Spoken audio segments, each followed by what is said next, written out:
Los Angeles Chargers, winners of 5 straight. So this is the up-to-the-minute division standings in the AFC West. Chiefs have been leading wire to wire. They are 8-1. Chargers, though, at 6-2. Broncos and Raiders will bring up the rear there. David Carr, who loves himself some Patrick Mahomes, LT alongside as well.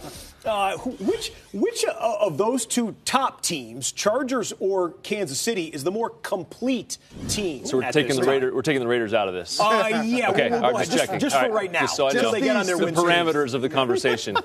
As much as I love Patrick Mahomes, I think when you say most complete team, I look at the Chargers on offense and the Kansas City Chiefs on offense, and they can both score. They can both put up. Maybe Kansas City is a little more explosive. Yeah. Maybe Phillip Rivers is a little bit more experienced. Either way, they can score a ton of points. So then I go to the other side of the ball, and who's more complete? I think the Chargers' defense is the more complete defense. The Chiefs' defense, although opportunistic, and they have some turnovers this year, and they have a positive turnover margin as far as the overall team unit, I think the Chargers, especially when they get Bosa back and they start putting this whole team together, Derwin James is fantastic. I think that they have the edge on defense. So I think when you look at both of them, even though the special teams, we won't talk about the special teams or the kicking issues. I will talk about the special teams as a matter of fact. But, I did the highlight real quick, but Caleb Sturgis, the now former kicker of the Chargers, missed 3 kicks, including 2 extra points. They cut him today. Yeah. So it's another new kicker for the Chargers. What else is a little bit of a knock there? For the Chargers' completeness. But yeah. Of course, I agree with you, David.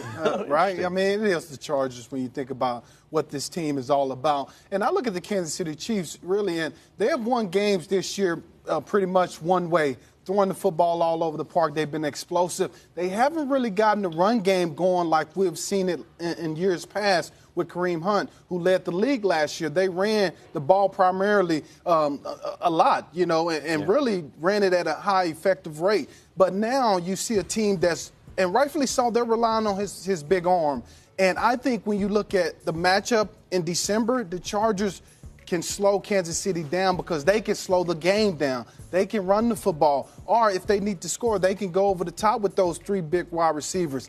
I think it's more difficult for Kansas City at this point to match up against the Chargers offense than it is for the Chargers defense to match up with Kansas City's offense. Let me follow up on that. You just said that the matchup in December, the rematch, week 1, these two teams played. Right. Kansas City won, and that was in L.A. Week 15, talking mid-December, they got to go to Arrowhead. Not going to be easy. Could be cold for that Southern California team going there. Paint the picture as to how that game could go. Well, it'll be difficult, but you're going in with a veteran quarterback. So I think the guy that's been there before, he's clearly been to Kansas City several times. And so I think that you go in there with a good defense. And if it is bad weather, or it is, exactly. Defense is going to travel. So you go there, you play good defense, you're able to run the football. That can take the crowd out of it, even in Kansas City. And remember, where did Melvin Gordon go to school at? Wisconsin. Yeah. He's been in the cold before. I'm just saying. He's got some sleeves and some long johns. He's running the rock these days. Yeah. Kansas City and Los Angeles, sign me up for that one. Week 15 in KC.